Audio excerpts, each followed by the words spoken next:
Halo, kami dari kelompok 2 akan mempresentasikan hasil kerja kami bersama yang bertemakan teori organisasi dan komunikasi dalam organisasi.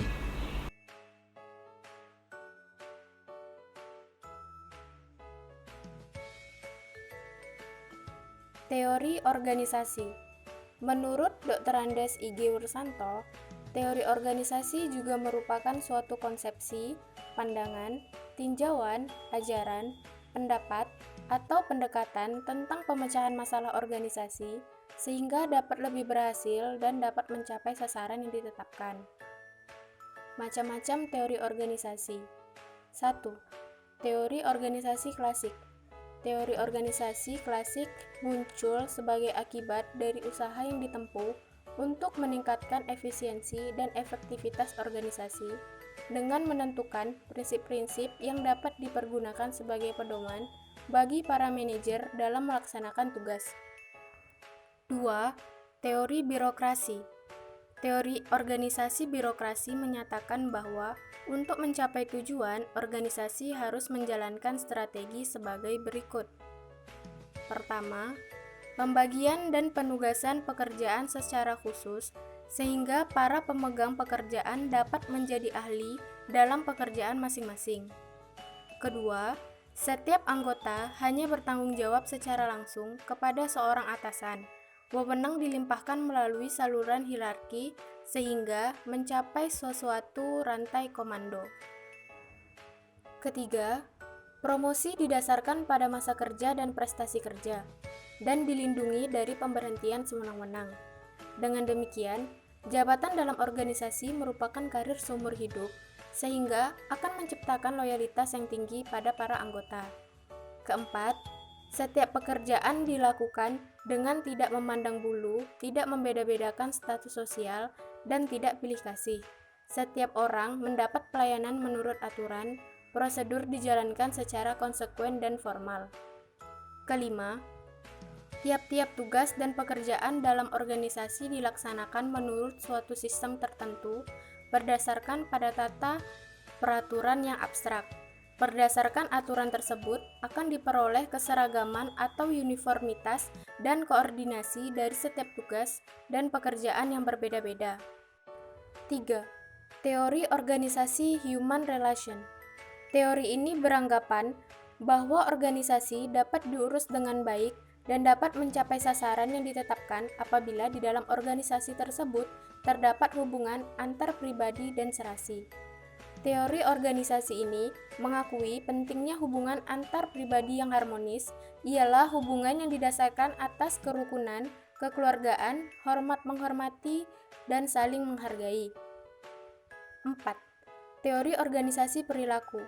Teori ini adalah suatu teori yang memandang organisasi dari segi perilaku anggota organisasi, sehingga anggota mempunyai watak, temperamen, cita-cita, keinginan yang berbeda, yang mengakibatkan perilaku dari setiap anggota organisasi berbeda-beda.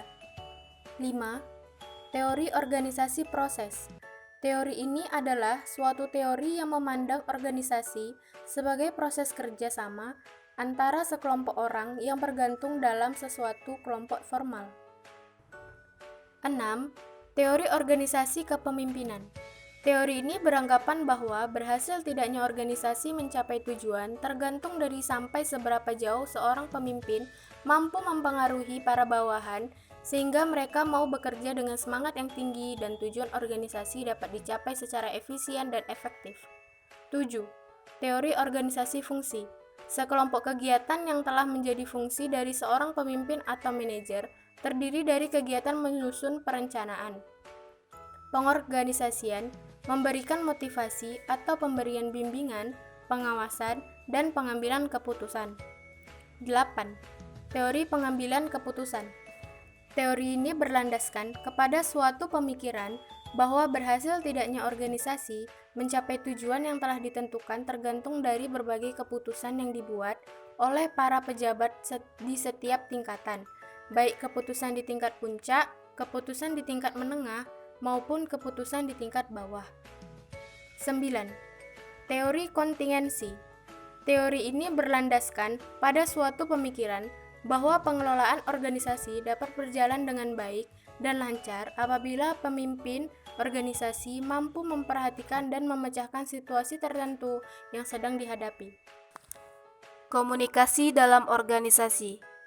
Komunikasi adalah suatu proses penyampaian informasi dari satu pihak kepada pihak yang lain untuk mendapatkan saling pengertian. Adapun rangkaian model proses komunikasi yaitu melalui tahap-tahap sebagai berikut. Pertama, tahap penciptaan gagasan yang dilakukan oleh pihak pengirim informasi. Kedua, tahap penyusunan gagasan dalam bentuk simbol atau tanda-tanda sandi. 3. Tahap pengiriman. Gagasan yang telah disusun dalam bentuk simbol-simbol atau tanda-tanda sandi disampaikan melalui saluran atau media komunikasi yang telah disediakan oleh organisasi yang bersangkutan. 4. Tahap penerima. Informasi yang dikirim oleh pihak komunikator melalui media komunikasi diterima oleh pihak penerima informasi. 5. Tahap menginterpretasikan gagasan atau pesan yang diterima.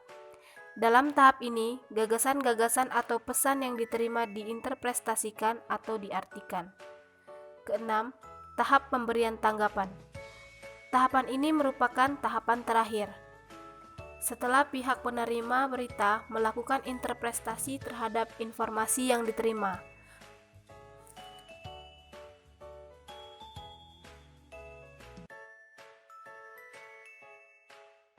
Unsur-unsur komunikasi. Jadi, komunikasi mengandung 5 unsur.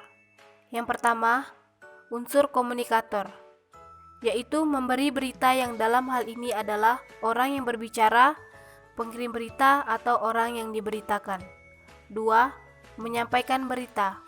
Dalam hal ini dapat dilakukan dengan cara mengatakan, mengirim, dan menyiarkan. 3. Unsur berita-berita yang disampaikan dapat dalam bentuk perintah, laporan, atau saran. 4.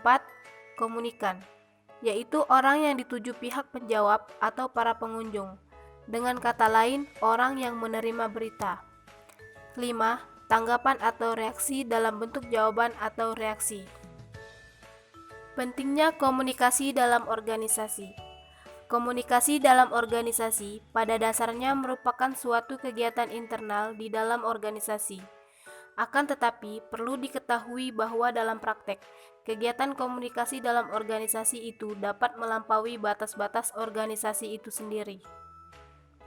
Komunikasi dalam organisasi akan berjalan dengan baik apabila arus informasi dalam organisasi tidak menghadapi hambatan. Pentingnya komunikasi dalam organisasi secara terinci dapat dilihat dalam hal-hal seperti berikut. Yang pertama, itu menimbulkan rasa kesetiakawanan dan loyalitas antara para bawahan dengan atasan, bawahan dengan bawahan, atasan dengan atasan, dan pegawai dengan organisasi atau lembaga yang bersangkutan. 2. Meningkatkan kegairahan kerja para pegawai. 3. Meningkatkan moral dan disiplin para pegawai. 4. Semua jajaran pimpinan dapat mengetahui keadaan bidang yang menjadi tugasnya. 5. Semua pegawai dapat mengetahui kebijaksanaan, peraturan-peraturan, ketentuan-ketentuan yang telah ditetapkan oleh pimpinan organisasi. 6. Semua informasi, keterangan-keterangan yang dibutuhkan oleh para pegawai dapat dengan cepat dan tepat diperoleh. 7. Meningkatkan rasa tanggung jawab semua pegawai. 8. Menimbulkan saling pengertian di antara pegawai. 9. Meningkatkan kerjasama di antara para pegawai. 10. Meningkatkan semangat di kalangan para pegawai. Klasifikasi dan media komunikasi dalam organisasi. Komunikasi dalam segi organisasi dapat dibedakan menjadi beberapa macam tergantung dari segi peninjauannya. Dari segi sifatnya dapat dibedakan menjadi 4, yaitu komunikasi lisan, komunikasi tertulis, komunikasi verbal, dan komunikasi nonverbal. Menurut arahnya, dibedakan menjadi 6, yaitu komunikasi ke atas, komunikasi ke bawah, komunikasi diagonal ke atas, komunikasi diagonal ke bawah, komunikasi horizontal, dan komunikasi satu arah.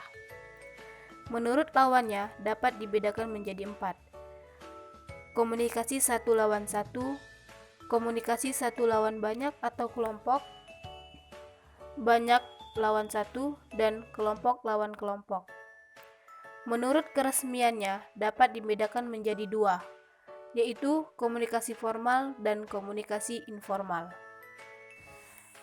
Sasaran dan hambatan komunikasi dalam organisasi. Sasaran dalam organisasi adalah berbagai hasil yang ingin dicapai dalam proses komunikasi. Hambatan komunikasi dalam organisasi dibagi menjadi 3. 1. Hambatan yang bersifat teknis.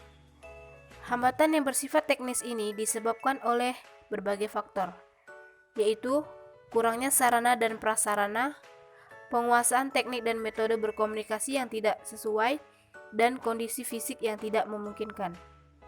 Kedua, hambatan semantik. Hambatan yang disebabkan kesalahan dalam menafsirkan, kesalahan dalam memberikan pengertian terhadap bahasa yang dipergunakan dalam proses komunikasi. Yang ketiga, hambatan perilaku. Hambatan yang disebabkan berbagai bentuk sikap atau perilaku, baik dari komunikator maupun komunikan. Studi kasus. Saat ini Indonesia sedang dilanda penyakit berbahaya dari negeri Cina, yaitu virus corona atau COVID-19. Organisasi Kesehatan Dunia atau WHO menetapkan bahwa wabah penyakit virus corona telah menyebar luas ke seluruh dunia dan termasuk wabah besar global. Selain itu, jumlah warga yang positif terkena penyakit ini semakin bertambah banyak.